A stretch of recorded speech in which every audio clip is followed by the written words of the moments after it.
Мы давно мечтали увидеть Норвегию. И также давно хотели оказаться на круизном лайнере.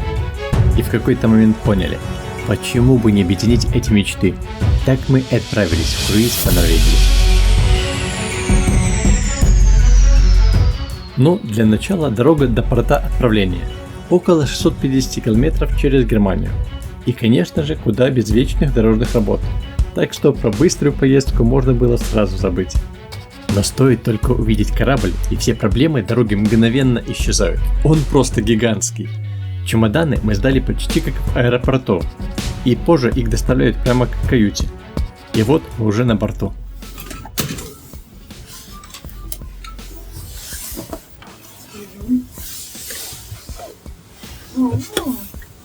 Где есть? Смотри, кофемашина есть.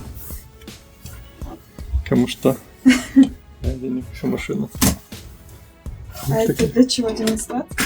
Ящик. Да, что видели. Здесь. Вот шоколад нам тоже, кстати. Это ты заказал отдельно? Да. Там набор фруктов для ребенка. Конфетку. Чтобы ребенок был счастлив по приезду. Вот, я думаю, мы будем все проходить инструктаж по технике безопасности с телефона. Все в приложении на немецком, но в принципе легко переводить. 7 пунктов. Давайте начнем. Перед отправлением нужно посмотреть видеоинструкцию, что делать в случае экстренной ситуации на корабле. После этого необходимо надеть спасательные жилеты и пройти в пункт сбора, закрепленный за вашей каютой. Одна коробка на одного человека идет? Да. Ключ? Давай. Так, все же смотрели? Внимательно, как его делать? Я слушала это радио. Слушал внимательно, как его делать? Да, а вам одевайте. Главное что? Главное побыть без запуха. Так, вот. Там картинка вон на... Картинка с другой стороны. А там детские отдельные или одинаковые? А кстати, Соня вес примерно как у меня. Вот я 40, больше 45 килограмм, наверное. Покажи. Нет. Там же, да, это написано, руку пропихните. А повернись спиной под между подмышкой должен быть ремень. Вот так. Типа, что если что не соскальзывает. Да. Отлично. Ты что зависла? Давай. Ну, подтяни что-нибудь. Дерни за веревочку. Жилет откроется. Кстати, смотри. Листок. У меня висит листок. А вон у меня тоже есть.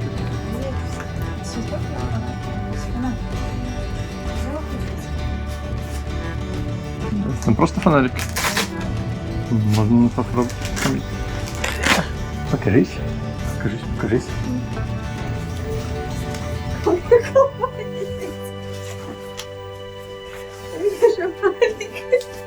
Нормально он все сделал. Покажись. Нормально, я только что не проверила все. Я просто вот это перекрутилась, тогда было неудобно. Какие мы красавцы. Мы не сразу сообразили, что наш пункт сбора находится на другой палубе, и какое-то время честно искали его на своей. Так, это, видимо, наверное, хвост. Так, корма корабля. У нас в носу. Значит, нам надо будет с правой стороны, скорее всего. В какой-то момент до нас все-таки дошло, что на нашей палубе искать бессмысленно, и мы отправились наверх. На открытой палубе сильный шум, но процедура простая. Сканируешь свою корабельную карточку, и инструктаж завершен. Вот так выглядит наша каюта. Мы прошли инструктаж по технике безопасности. Сидим, ждем, когда нас покормят. У нас 4 кровати. Одна вверху заправленная, 2 внизу. Здесь 4-я не используется. Здесь у нас это имитация окна. Окна у нас нет. Есть телевизор. Есть закуски, как это для детей. Это Андрей надкусил, что ли? Все я. Здесь шоколад в таких баночках. Интересно. Вот интересно попробовать кофемашину, телефон, климат-контроль. Здесь гардеробные, халатики есть. Куча вешалок, спасательные жилеты. Здесь тоже куча вещей можно разложить. Сейф. Тут вещей можно ложить как на месяц. Здесь что-то можно повесить. Здесь душевая. Туалет, душ, раковина. Много полотенец. В принципе, неплохо. С дороги мы проголодались, поэтому сразу отправились в один из ресторанов на ужин. На корабле было 2 ресторана со шведским столом. Мы выбрали один из них. Разнообразие и качество еды приятно удивили. К тому же каждый день появлялись новые блюда, так что еда совсем не приедалась.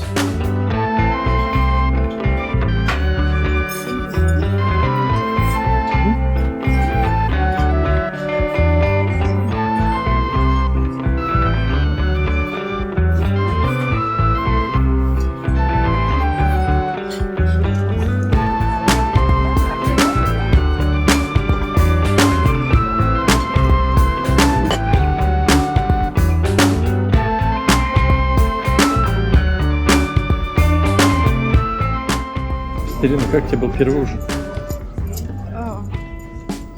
Очень вкусно. Очень-очень много еды. Там мы были голодные. В целом разнообразие еды радует. Прям очень много всего. Перекуснули, было вкусно. Соня идет довольная, спать бегает. Но вообще для Сони не так и много было. Потому что Много, ты если не все не ходила. очень много было. Ну просто что, учитывая, например, что у нас Соня не особенно правильно питается. Так там сладости было разнообразие огромное. Сладости разнообразные. Я имею в виду, там нет какой-то там пиццы, вот этого. Только это в другом ресторане. Но здесь очень много разных овощных, всевозможных тушеных овощей. По-моему, несколько видов капусты было тушеной, вот этой вот, и Брокколи как очень это вот вкусненький. зелёное вот это. Дальше мы просто гуляли по кораблю, ожидая отправления. Но его несколько раз переносили. В итоге последним объявлением отплытие перенесли на полночь. И нам все еще хотелось увидеть, как же корабль будет отправляться.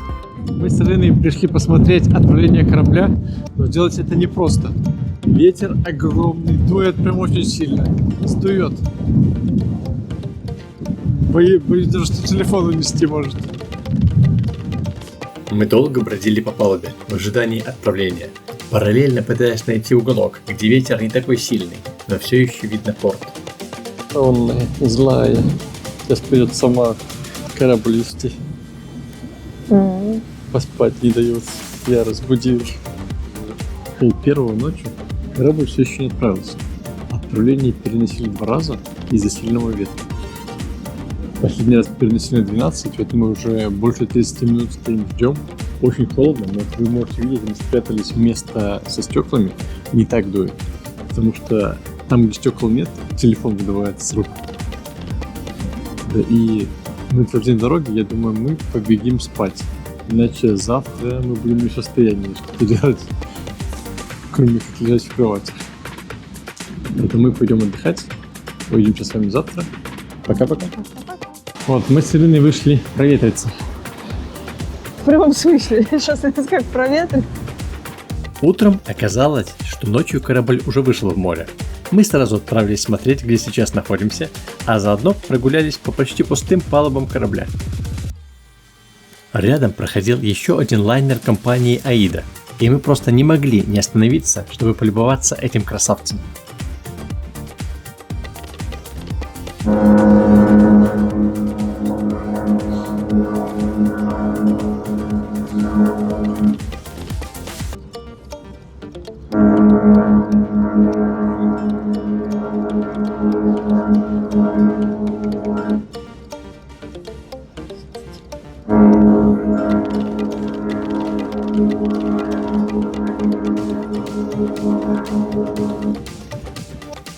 Лайнеры начали обмениваться гудками, и на палубу сразу вышло множество пассажиров.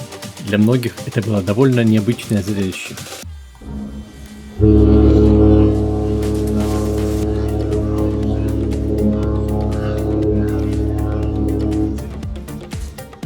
Видно, что нашли комфортное место, где можно сидеть.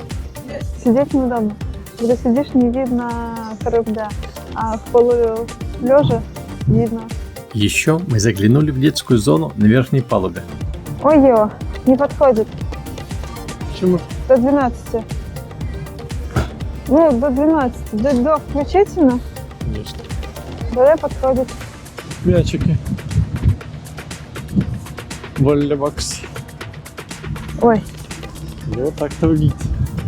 Чё? Сверху. он в джакузи люди сидят. Холодно же, блин. Там-то тепленько.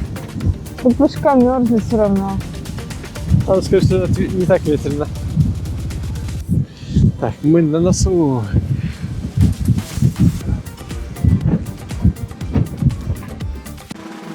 На обед мы отправились в пиццерию. Пицца входила в стоимость круиза, так что можно было есть без доплаты. А вот напитки оказались платными. Даже обычная вода стоила от 2 евро за стакан.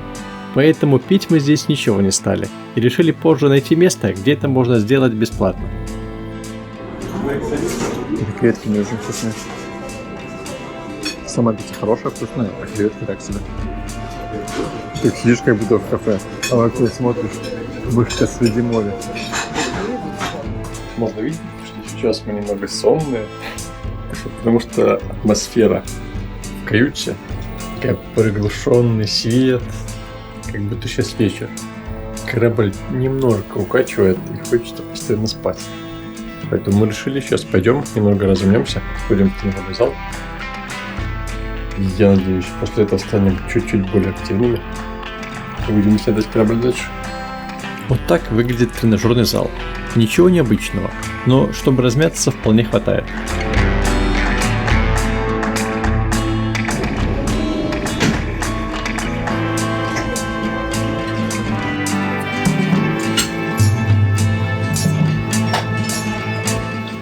После этого мы пошли получать велосипедные шлемы, потому что на следующий день в Норвегии планировали как следует покататься на велосипедах, а шлемы были там обязательно. Мы с Аришей пришли на концерт. Чтобы на концерте мы сидеть не будем, мы там оставили сок. Но нам расскажет, как это было. Мы сидим, ждем начала, слушаем пианиста, Фортепианист. а потом, когда начнется, мы немножко вначале посмотрим. Нет.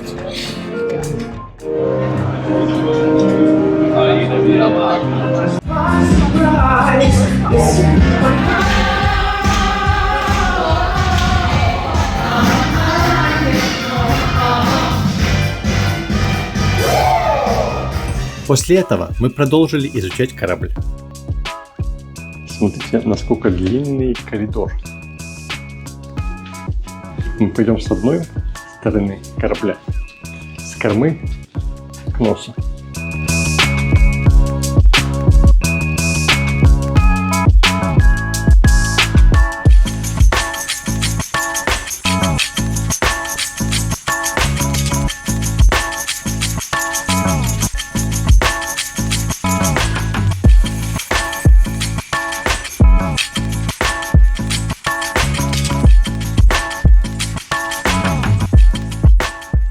Еще на корабле есть казино.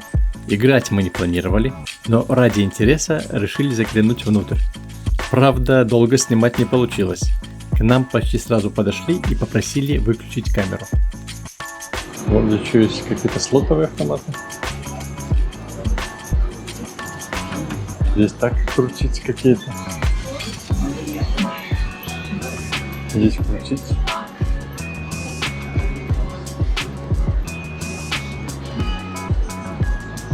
Угу, я какой-нибудь попробую. Вот. Так, а где тут? А, тут где-то надо ставить.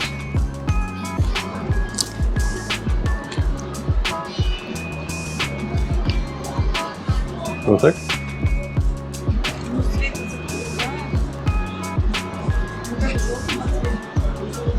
То сюда? Нет, конечно. И, как вы можете видеть, опыта игры в казино у нас еще не было. Поэтому для начала решили поискать что-нибудь попроще.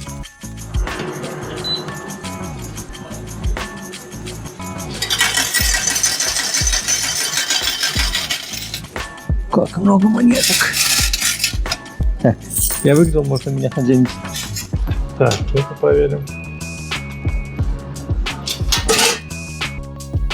Ничего выиграть у нас, конечно, не получилось. Но 5 евро за такой опыт было совсем не жалко.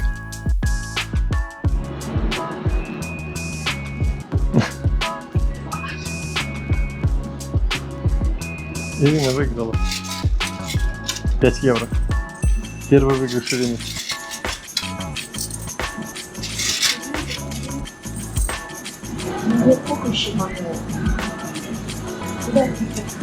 Вот, пролезай. Пролезай. В любую. Прояви интуицию, когда надо бросать. Надо еще момент выдать? 2. А в какой момент надо бросить? Сейчас? Ну давай, про интуицию. На самом деле, каждый из нас проиграл по 5 евро. И это был весь наш запланированный бюджет на такое развлечение.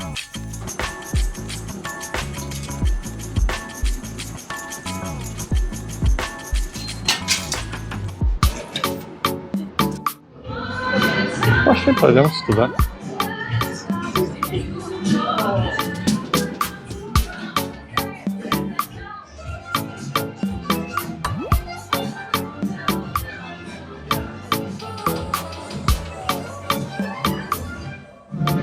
Можно молиться, мы слишком много едим. Кстати, надо в зону забрать, типа, если... Ришка отдыхает. Усталая, набегалась по лестнице. Да, там неплохой вид.